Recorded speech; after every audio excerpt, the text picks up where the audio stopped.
Muchísimas gracias por estar aquí. Estoy muy agradecida por todo este gran público que hoy tenemos, muy agradecida como siempre al Instituto y a todos los amigos y conocidos que hoy nos acompañan. Bueno, cuando nuestro director ejecutivo, colega y amigo Carlos Sánchez Berzaín me invitó a participar en este foro, le comenté que tratar de analizar hacia dónde va Venezuela es un ejercicio teórico válido y atractivo, que ha sido permanentemente realizado, pero es prácticamente infructuoso.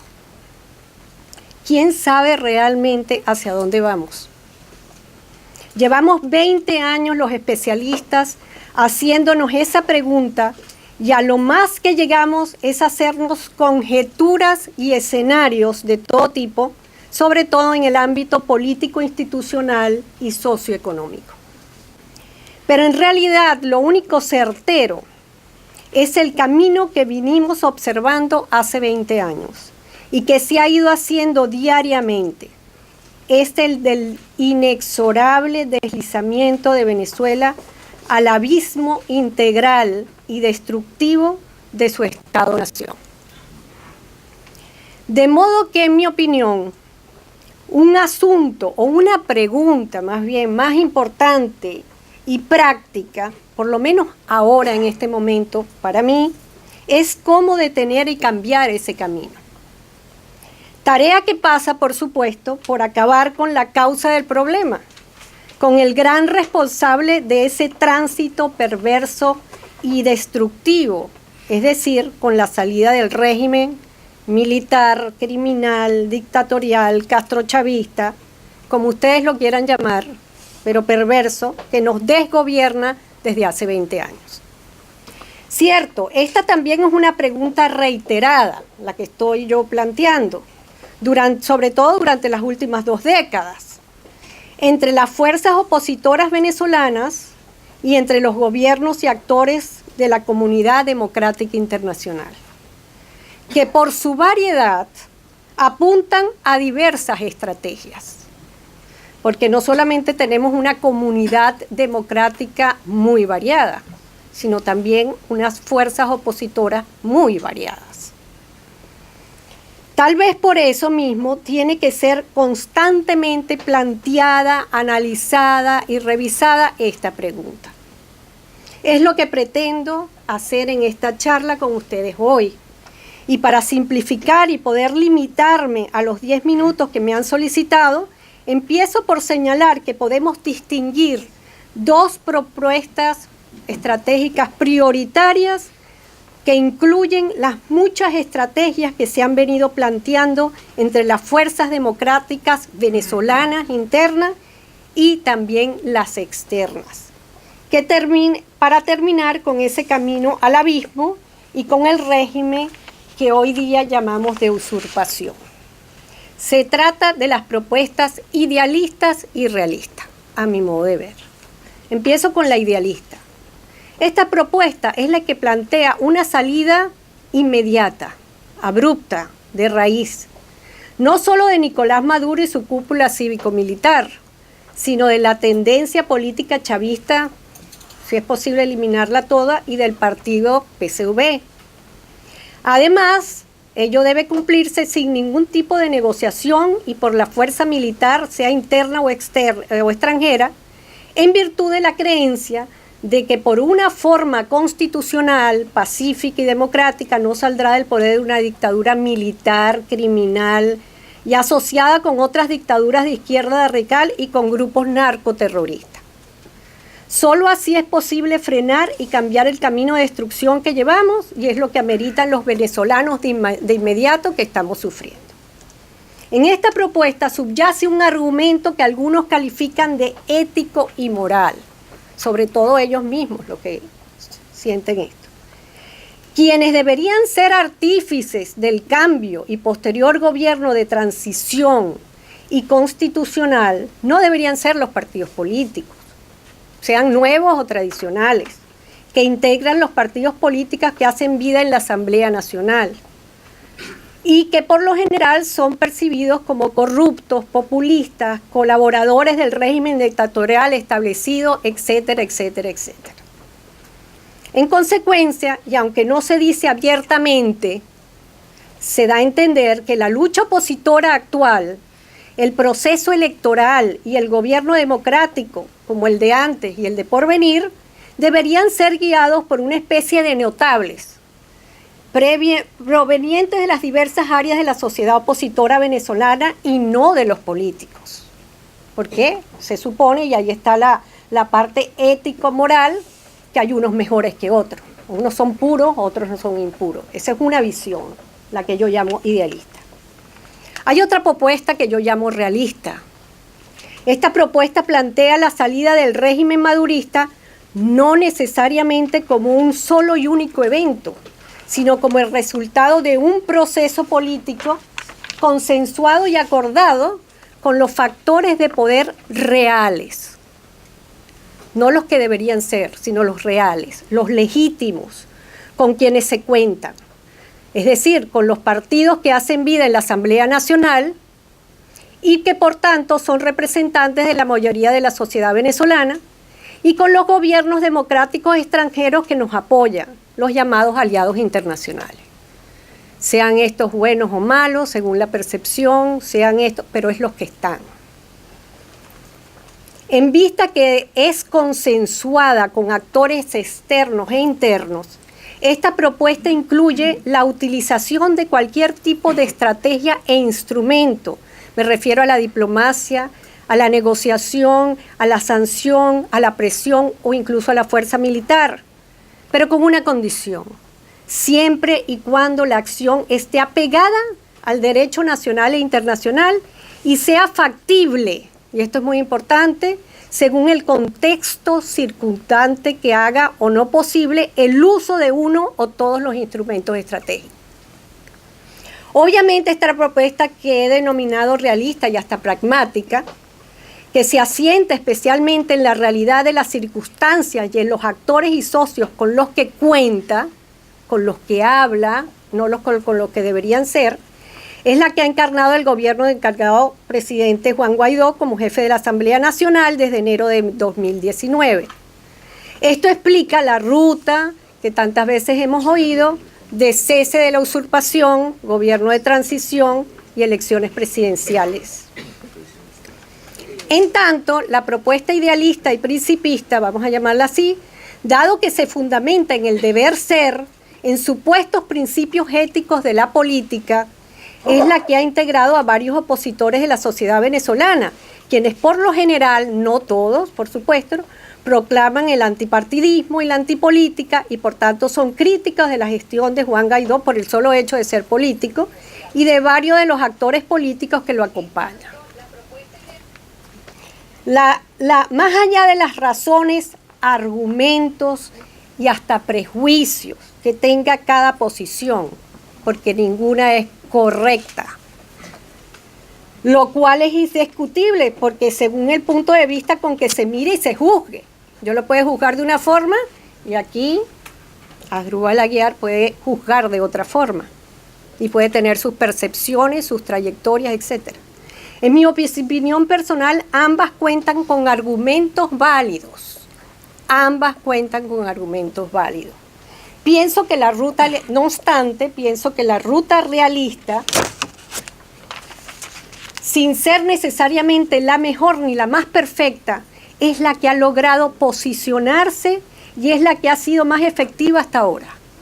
Es más, en el contexto actual, es la que tiene las mayores posibilidades de éxito, es decir, de cumplir con el objetivo de lograr torcer el camino castrochavista y la salida del régimen de Nicolás Maduro.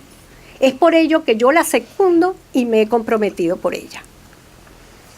Pues sí, en efecto, a pesar de su lentitud, ya que es un proceso que va al compás de la realidad, pese a sus fallos y errores estratégicos, por ejemplo, la fallida conspiración cívico-militar contra Nicolás Maduro el 30 de abril de este año, para solo nombrar uno, así como de sus limitaciones intrínsecas por ser un gobierno encargado atípico, inédito, Recordemos cómo asumió Juan Guaidó.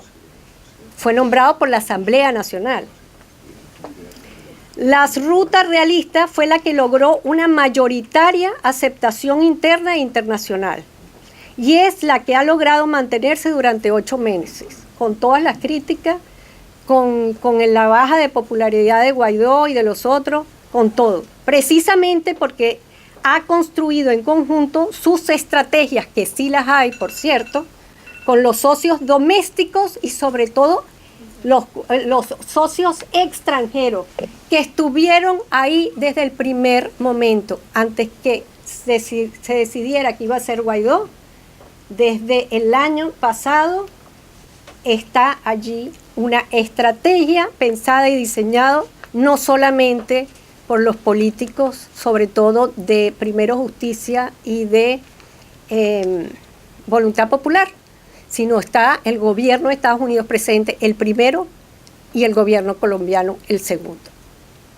Desde el inicio, el presidente Guaidó asumió que debía consensuar y negociar permanentemente los pasos a dar con sus socios, a pesar de las diferencias políticas, programáticas, organizativas y de todo tipo, en aras de interés común de acabar con el régimen usurpador. Y de hacerlo en la forma más pacífica y constitucional posible. ¿Por qué? Porque eso es lo que mayoritariamente quieren y solicitan y condicionan los socios nacionales e internacionales, empezando por los Estados Unidos.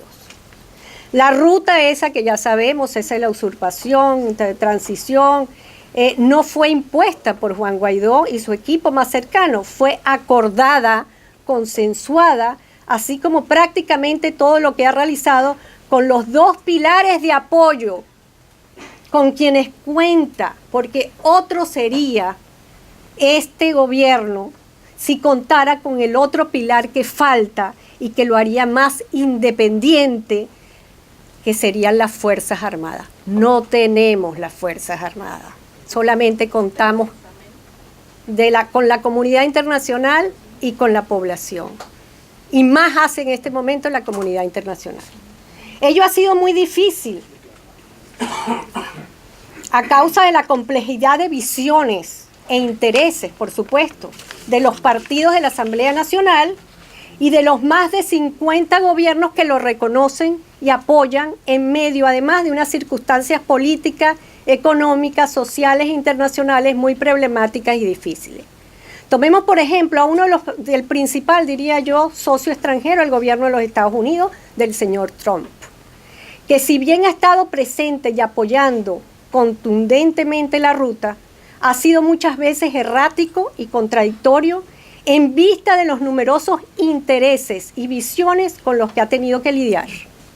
Para nadie es un secreto que entre la Casa Blanca, el Consejo de Seguridad Nacional y el Departamento de Estado, solamente para nombrar 3, hay diversos puntos de vista estratégicos, líneas duras, medianas y blandas, en cuanto a acciones, instrumentos y recursos a tomar hacia el caso venezolano. Unos prefieren negociación, otros presión diplomática, otros el uso de la fuerza. El propio presidente Trump lo han calificado de liberal aislacionista aquí en Estados Unidos, y yo creo que es así, que él cree realmente, él es un liberal aislacionista, y no por casualidad sacó a Bolton. Proclive a la negociación y solo a la amenaza de la fuerza, no a su uso efectivo. Por eso habla con los talibanes, por eso habla, entonces dice que va a amenazar y regresa y va y viene y va y viene. Ese es nuestro principal socio. Toda esta competencia de intereses y visiones distintas se repiten en cada uno de los socios internos y externos del gobierno encargado. Lo que produce que el tiempo de la salida de Nicolás Maduro y sus criminales del poder haya sido más lento que lo deseable para una población que diariamente y como nunca antes sufre, muere y huye del país, mientras se derrumben las instituciones. No obstante, la ruta realista ha logrado avances importantes que podrían lograr la salida planteada y por medio de uno o varios de la gama de instrumentos y vías estratégicas que se han trazado. El cerco de presión diplomático puede fortalecerse y llegar hasta asfixiar de tal modo al régimen que éste tenga que salir en forma negociada o no. La invocación del TIAR es un gran paso que costó muchísimo lograr. Fueron meses de paciente y secreta diplomacia, porque cuando el presidente Guaidó lo planteó en febrero de este año, por cierto, él fue el primero que lo planteó, a todos los que somos de su equipo, empezamos a trabajar desde entonces. Y hasta Estados Unidos y Colombia y Brasil, los más fuertes, no querían saber nada de ello. Pero se terminó dando el paso, aunque falta mucho todavía para que sea realmente puesto en práctica. Quién sabe incluso si en un momento dado hasta esos mismos socios aceptan una acción colectiva militar, cosa de la cual no quieren ni oír nombrar. Ahora, pero las circunstancias cambian. Cierto, la ruta oposición realista no garantiza nada tampoco, ni sobre el TIAR, ni sobre la salida del poder de Maduro. Incluso puede irse consolidando el régimen como sucedió en la Cuba castrista. Eso es una verdad, hay que verla. A eso juegan los castrochavistas, y no por casualidad han apuntalado y construido una nueva oposición a su medida, mediante una mesita de negociación ahora propia con políticos traidores. Eso también es posible. Y justamente porque eso es posible, es cada vez más justo y necesario que las posiciones idealistas y realistas, de las cuales he hablado aquí, trabajen juntas y dejen de lado las diferencias que hoy en día las separan, aunque sea hasta lograr el cese de la usurpación y unas elecciones que den lugar a un nuevo gobierno. Mi ruego sincero es que en esta hora crítica de definiciones y encrucijada en que nos encontramos parados al borde del abismo y la pérdida definitiva de la República, los idealistas hagan un patriótico esfuerzo por entender, al menos entender la realidad de la ruta Guaidó, y bajen por un tiempo prudencial las banderas de la perfección, la anticorrupción y la antipolítica. Pues con todas sus imperfecciones y fallas, es el presidente el cargado y el Parlamento, esos partidos viejos que no se pueden nombrar, los políticos, sobre el cual se asienta su gobierno, los que cuentan con la legitimidad constitucional y el reconocimiento de buena parte de la imperfectísima comunidad democrática internacional y del pueblo venezolano que no se queda atrás, porque somos humanos, no dioses. Como bien afirmó, ya termino, el diplomático y editor Emilio Figueredo en Twitter ayer, si los verdaderos sectores democráticos que reflejan la auténtica voluntad de la mayoría no se unen tras la Asamblea Nacional y su liderazgo, dejando de lado sus discrepancias, permitirán que farsas como las de ayer, me refiero a la mesa de Claudio Fermín, etcétera, etcétera, oxigenen a un régimen moribundo y siga la destrucción del país. La unidad que vale hoy es la de todos los demócratas detrás del Guaidó, sean cuales sean nuestras opiniones y puntos de vista sobre él, porque si no, ¿qué otra opción tenemos? Resignarnos. Muchas gracias.